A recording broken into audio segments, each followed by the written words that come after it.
They said Hawthorne Elite Range was a sacred ground, reserved only for blue bloods, a place where every bullet fired cost more than an average person's life savings.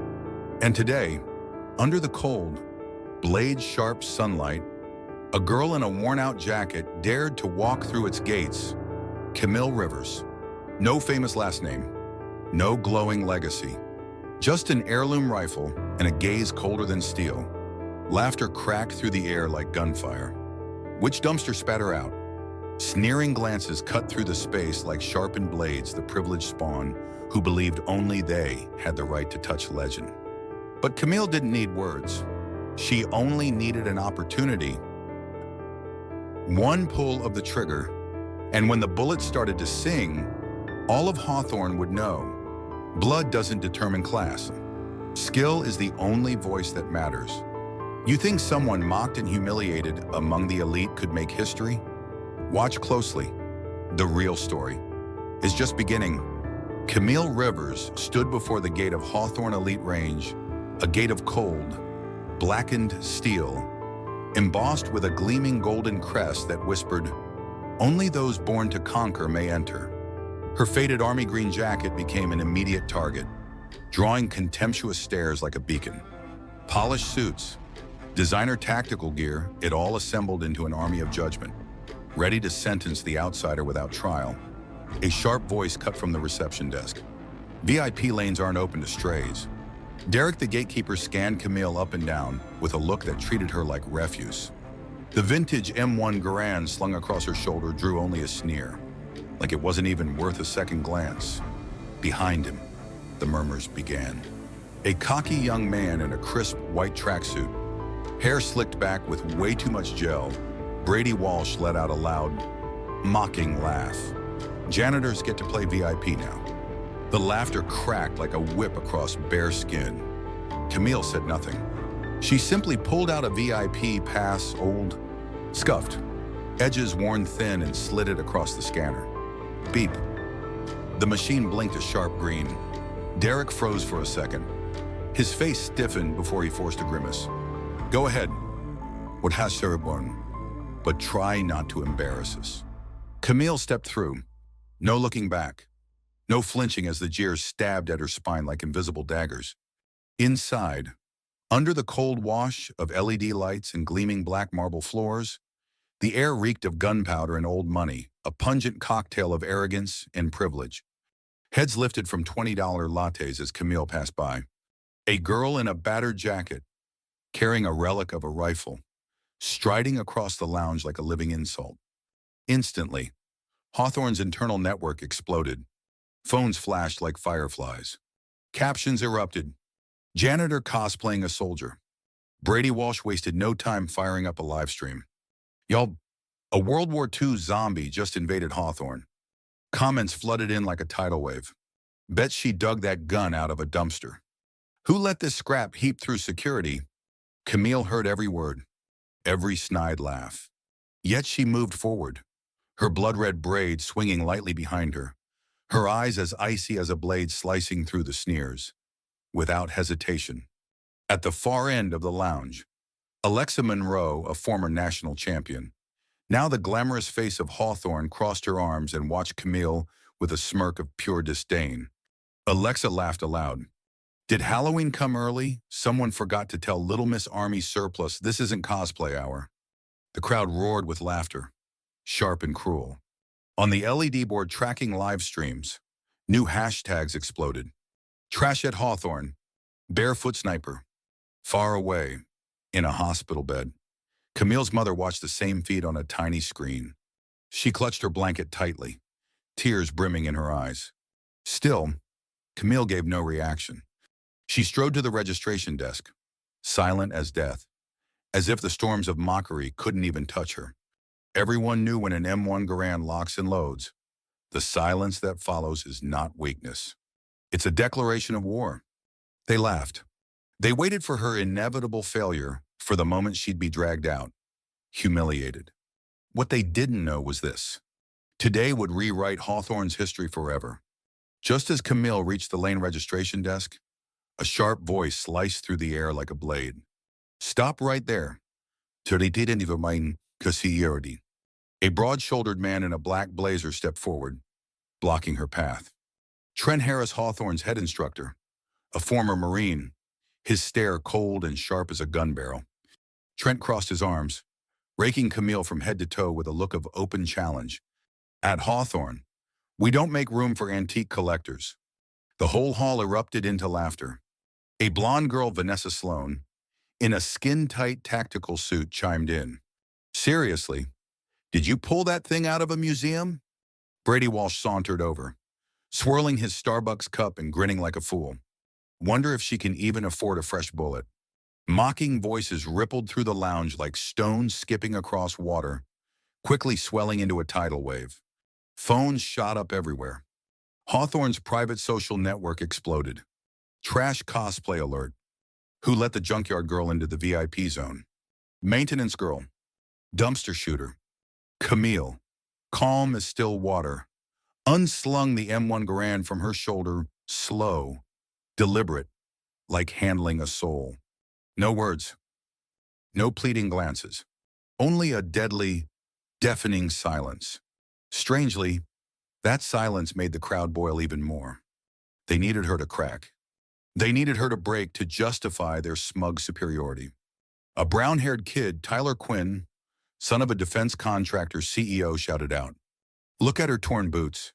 Ripped jeans, probably just crawled out of a fallout shelter. The laughter pitched higher, sharp enough to pierce eardrums. Camille reached the registration counter.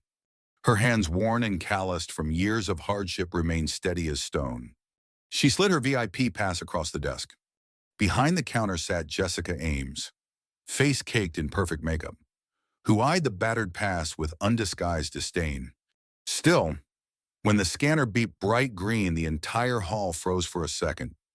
Jessica pressed her lips together, suppressing a frown, and shoved the sign-in sheet forward. Lane 8. But she gave Camille a slow, withering once-over. Try not to embarrass us for too long. Camille signed her name.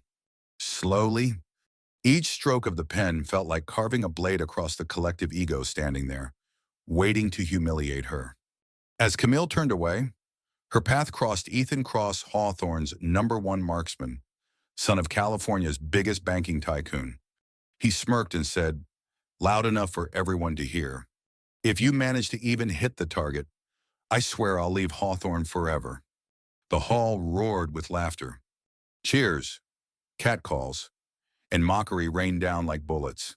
Someone even tossed a coin, which clattered and rolled to a stop at Camille's boot. Here's a tip, in case you break your gun. Camille didn't bend down, didn't flinch. She stepped over it, like the whole mob didn't even exist. Outside in the corridor, Camille's mother watched the live stream on her phone. She pressed a trembling hand to her mouth, tears filling her eyes. Camille knew. She could feel it. Every jeer hurled at her didn't just bruise her, it tore through her mother's heart like knives. But Camille hadn't come to beg for pity. She came to remind them. Bullets don't care about bloodlines, only cowards let their hands shake. Trent Harris stalked up to her, voice low and growling. You'll regret thinking you ever deserved to stand here. Camille lifted her gaze. Her amber eyes are razor sharp.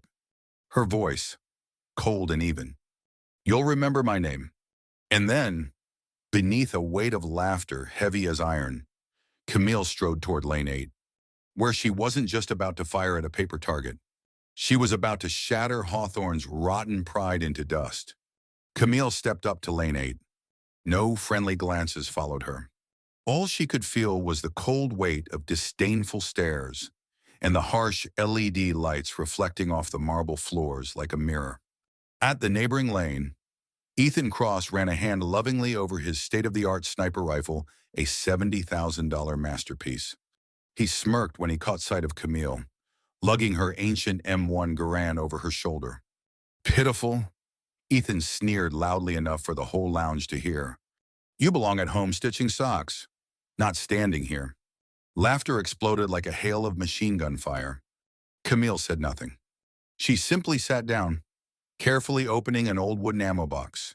Her calloused fingers traced the bullets gently, like waking old spirits from their slumber. Off in the distance, Vanessa Sloan had her phone raised, live streaming the entire scene for every Hawthorne member to mock. The digital scoreboard lit up. The impromptu challenge had officially begun after all, Ethan had declared earlier. If Camille beat him, he would leave Hawthorne for good. Some people shook their heads in pity. Others grinned in anticipation, eager to witness what they thought would be a glorious humiliation. Ethan stepped forward. His gleaming rifle moved like an extension of his arm. A rapid series of shots cracked through the hall. Ping, ping my sock your norm. Ping. The scoreboard flashed. 10-9. 8-9. 9-9. 7-9. Mayor. Applause broke out. Brady Walsh clapped obnoxiously, laughing. Sewing lady better not even dream about catching up. Ethan turned with a nonchalant shrug. If you can land a perfect score, he said, smirking, I'll bow out without a word. All eyes shifted to Camille. She stepped forward, sliding the first bullet into her rifle's chamber. Every jeer, every hateful glance, every camera still live streaming her supposed downfall. Camille shoved it all out of her mind. There was only her rifle, and the target to Minwana Farnshorn. She inhaled deeply, held her breath, took aim. Bangamurani.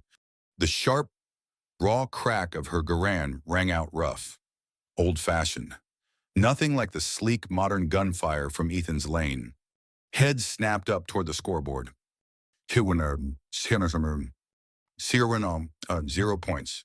A low murmur swept through the hall. Vanessa Sloan frowned. Jessica Ames tapped the scoring screen as if disbelieving her own eyes. Camille slid in the second round. Pasonang. Tercer. Kinshira Warren Yunura 0 points. No one laughed this time. Brady Walsh squinted at the screen, muttering, just a fluke. But Camille didn't waver. She loaded the third round. Pana de Silver Peng Ceremony. Tonenemons. Squeetsir 0 points. The lounge fell into a heavy silence. Even the hands clutching live streaming phones trembled slightly now. Trent Harris stood with his arms crossed, his face clouded. Ethan Cross frowned deeply, glancing sideways at Camille, her focus so absolute it was like she had drowned out the entire world. Fourth round. Our Mayfuri, fourth round. Pinging in ear uncome. Could he hear tesserm 0 film? Tum. 0 points. Fifth round. It's share fifth round. Pang our question. 0 points. Camille swapped her clip with slow, practiced hands, each movement a perfect echo of every lesson her father, Colonel Thomas Lane, had ever drilled into her. No one dared sneer anymore. No one laughed. No one mocked. The massive digital scoreboard blinked over and over. Sortsuri, treek. 5 perfect shots. Ethan tightened his grip on his custom rifle, feeling the thud of his own heartbeat like a hammer in his chest. A slow, creeping wave washed over the room. From shock, to unease, to fear. Across the town, Camille's mother watched through the live stream, hands pressed over her heart, too afraid to blink. And Camille, the so-called ragged seamstress, stood tall as if she had stepped out from the ashes of every doubt and every insult. She wasn't here to beg for acceptance. She was here to declare, I never needed your permission to be extraordinary. The sixth shot, Pang or Kiarei. Turnakin, 0 points. A short chime rang from the digital scoreboard, not just the usual ping, but the distinct tone signaling a record-breaking performance. The entire Hawthorne elite range froze under a suffocating silence. No one moved. No one even dared to blink. Brady Walsh, who had been slapping his knee in laughter minutes ago, now sat gray-faced, his hands gripping the armrests of his chair so hard his knuckles whitened. Vanessa Sloan froze mid-swipe of her lipstick, the bright red smear on her lips suddenly looking pathetically out of place. At the far end of the lounge, head coach Colonel Max Rawlins slowly set down his clipboard, his eyes locked onto Camille as if witnessing a miracle for the first time in his life. Camille stood there as if the entire world had turned to stone around her. She reloaded. Took aim. Fired. Parfanen manking. Pinnen. Wester Torn. Matrumom. Mushuruni 0 points. The 7th shot. Perfect. The scoreboard blazed in brilliant letters. Perfect streak. Tester. A seismic shift. No one, not even Ethan Cross, had foreseen. Now, one by one, they began to realize that their mockery hadn't been just cheap amusement. It had become the proof of their own stupidity. Connor Drake, the boy who had thrown a crumpled piece of paper at Camille's feet, now stared down at his sneakers. Unable to meet anyone's gaze, Vanessa forced a strained smile, but her hands trembled visibly. Camille moved forward, not rushing, not slowing. Every motion she made was a silent prayer to her father, who had once taught her the sharpest revenge is silence and precision. Bunking sword munchim, Petrish won.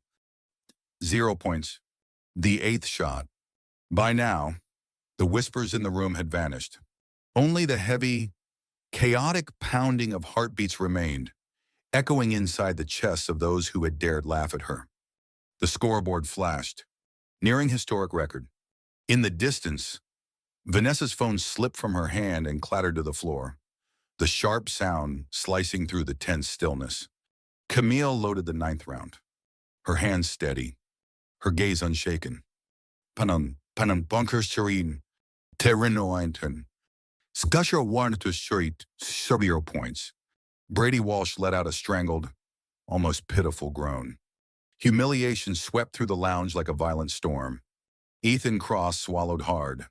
The once proud prodigy of Hawthorne now stood frozen, a marble statue slowly cracking under pressure. 1 bullet left. The entire hall held its breath. No one moved. Across the screen, Camille's mother clasped her hands tightly in front of her chest, tears streaming silently down her cheeks. Camille lifted the M1 Garand, heavy with history, sorrow, and sacrifice, but in her hands, it felt alive, as if reforged into something indestructible. She closed her eyes for just a moment. A vision flashed behind her eyelids, her father's proud gaze under a burning sunset sky. She opened her eyes. Bear Wei Ying. Kafuti Ganaver. Syria. There's 0 points. Perfection.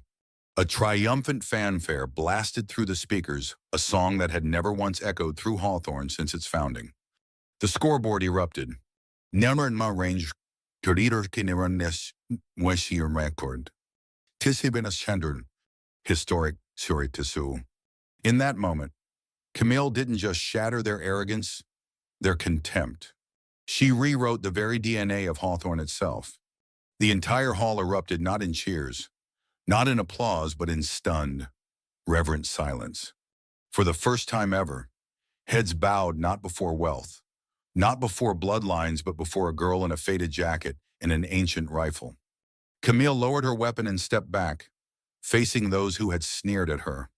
Without speaking a single word, she had won. The moment Camille set her rifle down, Hawthorne Elite Range plunged into a silent earthquake. No more laughter, no more sneering glances.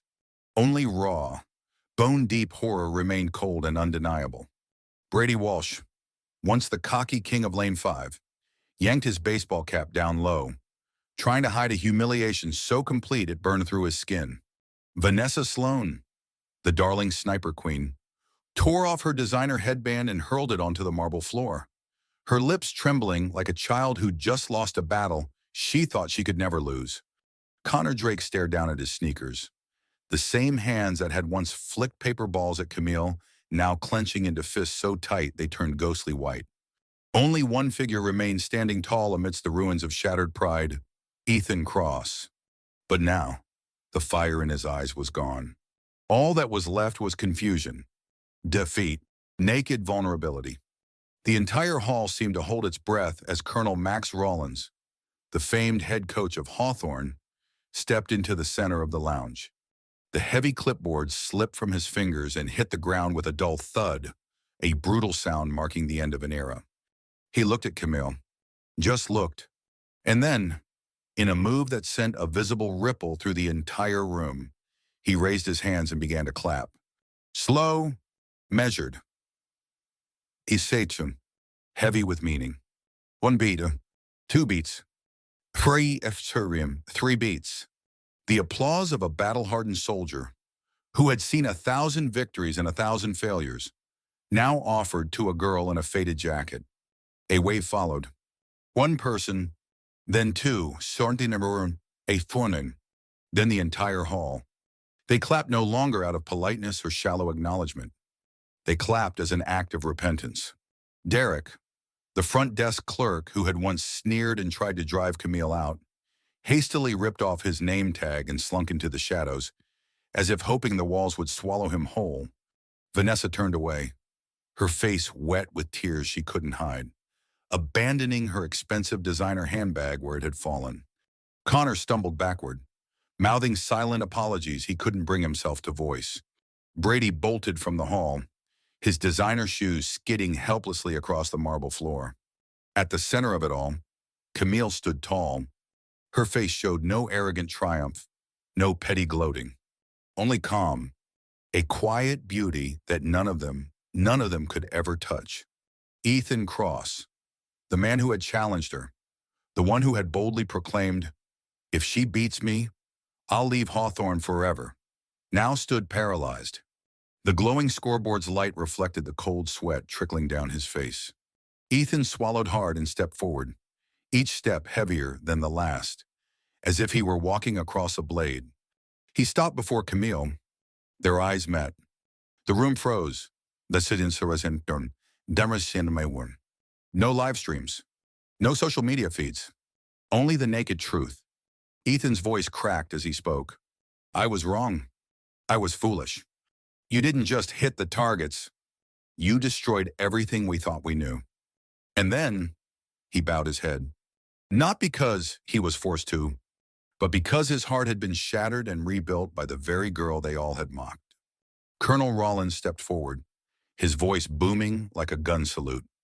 From this day forward, he declared, the Golden Wall of Hawthorne will bear a new name. He turned toward the electronic scoreboard, where Camille Hart now blazed atop the rankings. Camille Hart perfect record. The under 100, the one who redefined Hawthorne. A fresh wave of applause erupted, this time as thunderous as a summer storm, sweeping away every last remnant of old arrogance. Camille bowed deeply, not to apologize for humiliating them, but to honor what her father had taught her. When you win, win with honor. Outside in the main lobby, the digital announcement board flashed a new header. Camille Hart, symbol of precision, symbol of grace. In the eyes of the crowd, in the now viral live stream spreading like wildfire beyond these marble walls, Camille was no longer just a girl with a worn-out jacket and an ancient rifle. She had become a legend. After the storm of applause, Hawthorne Elite Range was no longer the same place Camille had walked into. It had changed every glance, every heartbeat, every breath belonging to those who had once doubted her. Camille stood quietly by the glass railing, gazing at the golden letters glowing on the scoreboard.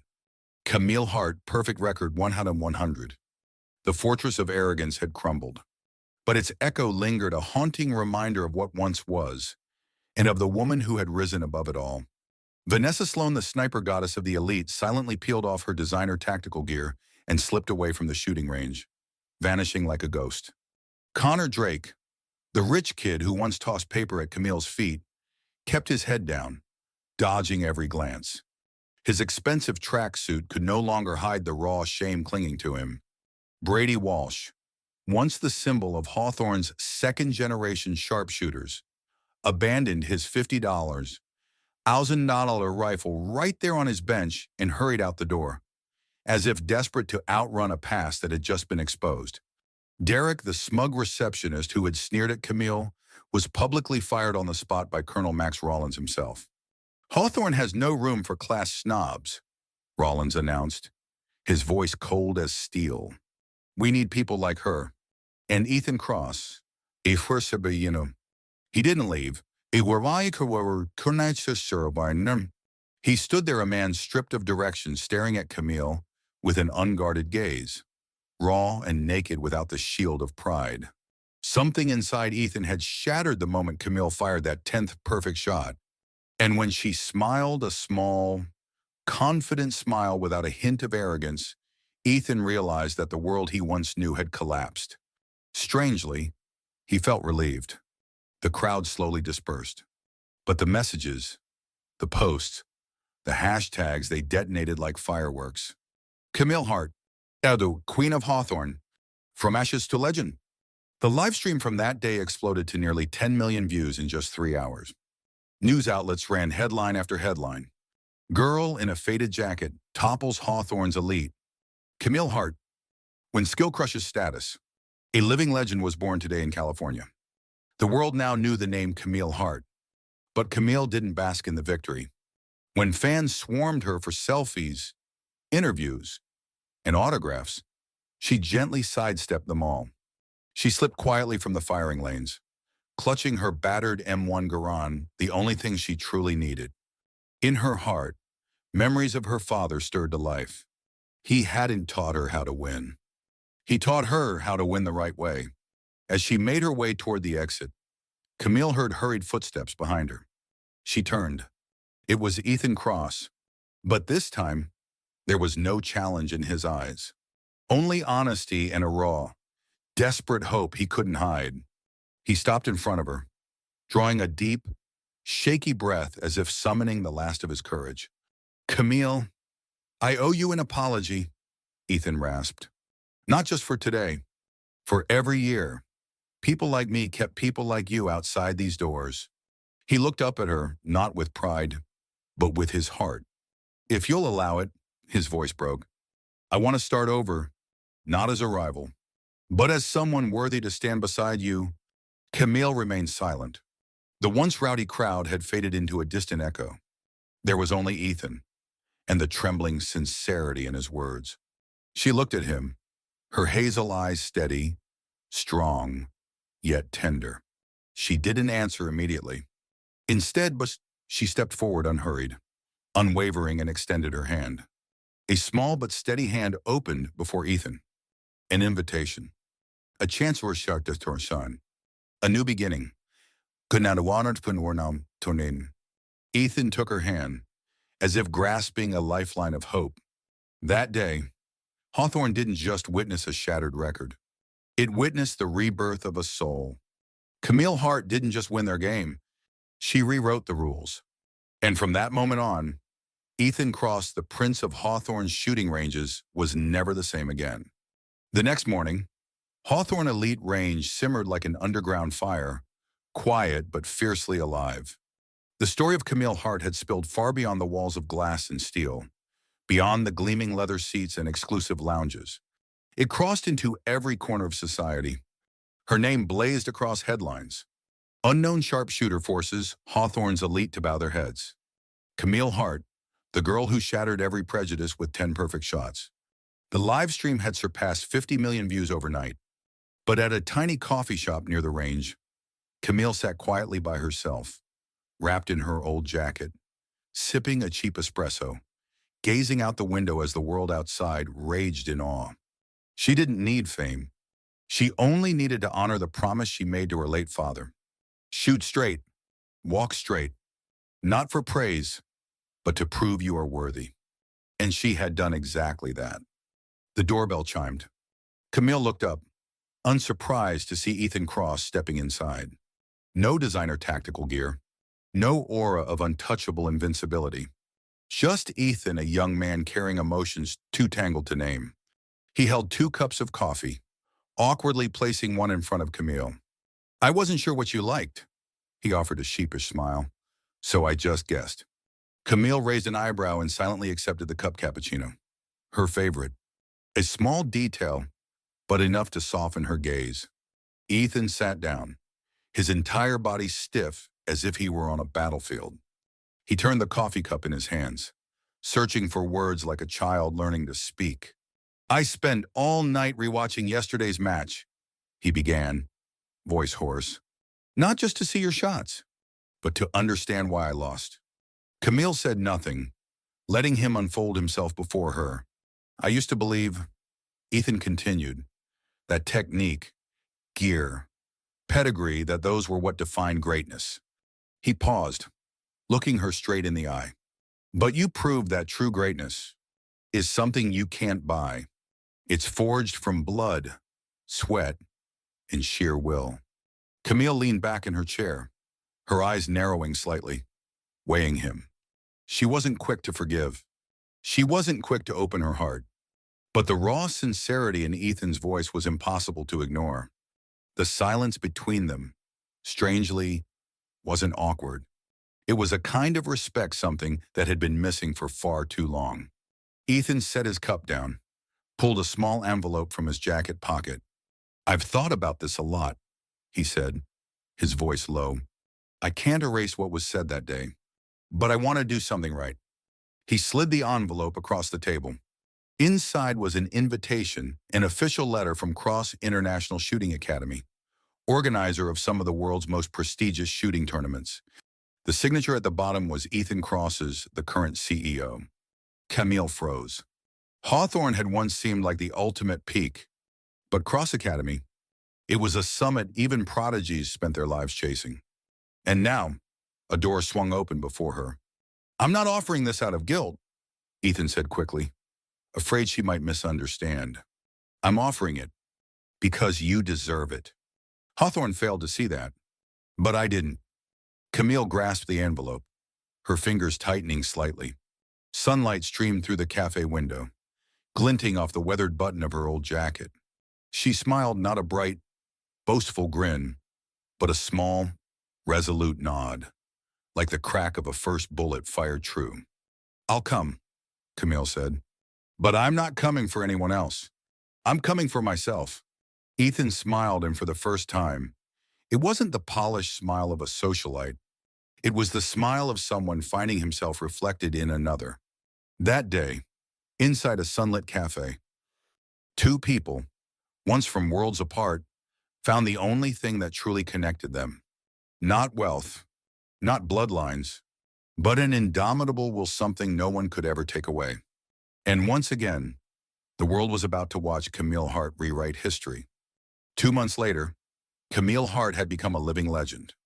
Her story was told in every shooting club, spread across every social platform, splashed across the covers of major magazines, and even whispered at cocktail parties among the elite.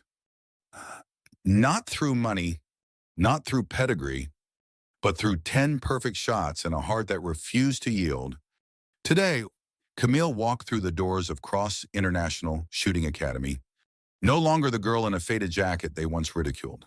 She was now Camille Hart, an honored member, handed an opportunity thousands of world-class shooters could only dream of. She wore a new uniform, simple, understated, and still carried her old M1 Garand over her shoulder, a steadfast reminder. Where you come from doesn't define where you can go. The Academy's training facility was vast, a cathedral of excellence. Inside, the world's top marksman faces, once reserved for magazine covers, honed their craft. When Camille entered, conversations fell silent. All eyes turned toward her, no longer with contempt, no longer with whispers, only with respect, the kind built through blood, sweat, and bullets aimed straight through the heart of prejudice. At the center of the training hall, Ethan Cross stood waiting. He wore a plain training uniform, no trace of the arrogance he once flaunted, only the calm of a man who had learned how to bow before true greatness. He stepped forward, extending a hand, no words, no echoes of the past. Camille looked at that hand for a brief moment. Then she grasped it firm, unwavering. Applause broke out, first a few claps, then spreading like a tidal wave through the hall. Training began. Camille stepped onto lane 1, the champion's lane. She stood tall, loading rounds, checking her rifle, each movement sharp, quick, and precise, like a symphony written in gunmetal. Ready, she said, her voice low and steady, like thunder rumbling from a distant storm. Targets sprang into place, smaller than usual, twice as hard to hit. But Camille didn't blink. First shot, 10 points. Second shot, 10 points. Third shot, 10 points. No one in the hall dared to breathe. Each slight pull of the trigger, each bullet slicing through the air, shattered another layer of lingering doubt. Outside the training center, a crowd of journalists, media crews, and executives from the world of competitive shooting waited. They weren't hunting for scandals. They were waiting to witness history. In the control room, the Academy's board of directors and judges stared at the scoring screens, silent. Each shot, each breath Camille took, hammered her name deeper into the foundation of the world they thought they knew. When the 10th bullet rang out, the giant screen flared. Was it a 100 new record? Victory bells rang through the academy. Camille lowered her rifle and exhaled not from exhaustion, but as if she was shedding the last remnants of who she used to be, stepping fully into her new era. Ethan stepped forward. He said nothing. He simply bowed a bow full of respect, genuine and pure. The academy's leadership came forward and, in front of the entire hall, presented Camille with the highest achievement badge of the academy, an official spot representing the academy at the World Championship, and most importantly, a permanent place of honor as the one who redefined the standards of Hawthorne and Cross Academy alike. Camille accepted it all not with arrogance, not with gloating, only with a serene gaze, deep and steady like a still lake reflecting the entire world. That afternoon, as Camille left Cross Academy, she spotted a small group of teenagers practicing at the outdoor range. Clumsy hands, eager, nervous eyes. One boy, dark-skinned, fumbled with a rifle too big for his arms.